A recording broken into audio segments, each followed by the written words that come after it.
is part of a series of lectures that Sehmat has been organizing in connection with the centenary of Pandit Nehru.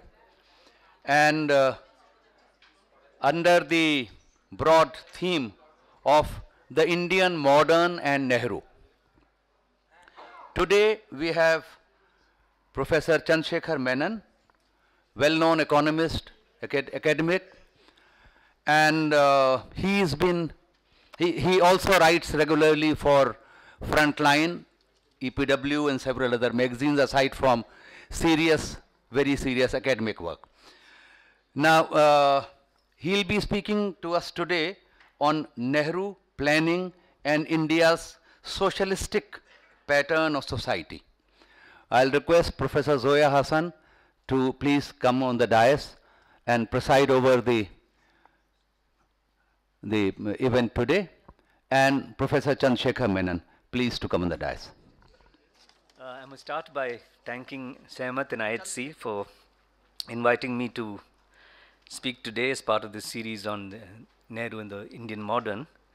I must say, given the distinguished speakers who preceded me, I'm not only feeling very privileged, but a bit overwhelmed.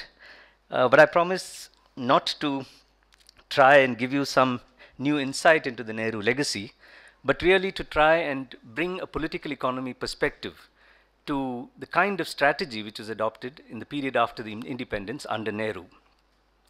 Now, basically, for whatever reasons, right or wrong, we know that the kind of economic policy framework which was put in place after 1947 and the strategy which was pursued is attributed to Nehru. In fact, a lot of people refer to it as a Nehruvian strategy. It's not that the kind of policies pursued were not being discussed both within and outside the Congress before independence, but the point was that there was an assumption that there was something which characterized it, which made it a Nehruvian strategy. Now, it is true that Nehru played a central role in these discussions. He, in fact, also chaired many of the committees which tried to formulate these policies.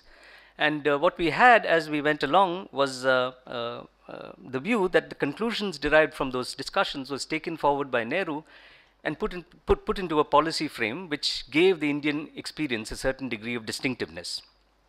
Now, given the character of the Congress, being an umbrella organization which brought together people, individuals and interests and sections which were very different in terms of their inclinations and their ideas, it was to be expected that Nehru would have had to accommodate some of these views and make compromises in the process of trying to evolve the strategy, which I'll come to in a minute. Thank you very much, Professor Chandrasekhar. Let me start by first thanking Sehmat for asking me to chair this lecture in this very important series of lectures that Sehmat has organized.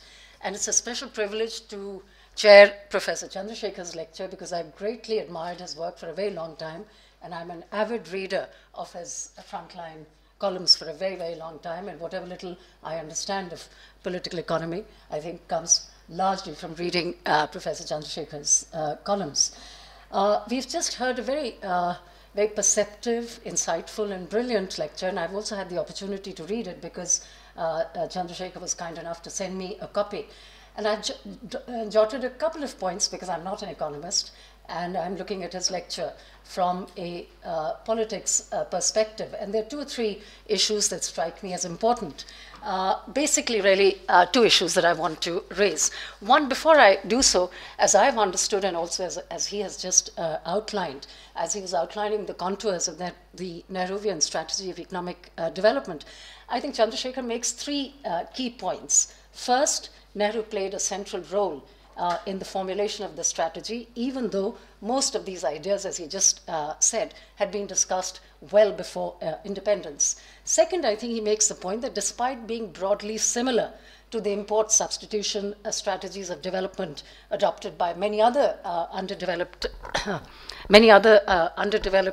countries in that period, the Indian strategy was distinctive. I found this point very striking and very interesting because of his emphasis throughout the lecture on the distinctiveness of the Indian strategy. And as he points out, that this distinctiveness did not stem from the role it gave to the state as a leading player in development, but its emphasis on a strict notion of planning, but within a mixed economy framework.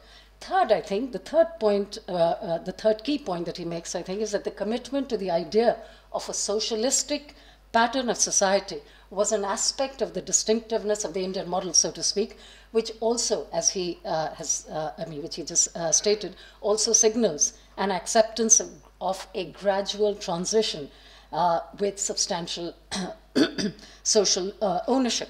So as I said, I think the first interesting thing is that Chandrasekhar highlights the uniquely Indian variant of planning.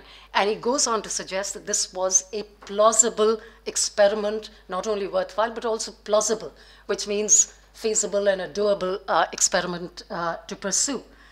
But then, as I think is the running theme or argument, if you will, through this lecture, is that I think he does suggest that in the end, the balance of class forces and institutional practices was overwhelming, and that limited the ability of the state to successfully pursue its interventionist strategy aimed at approximating, as he stated, and I quote him, the trajectory defined by a plan.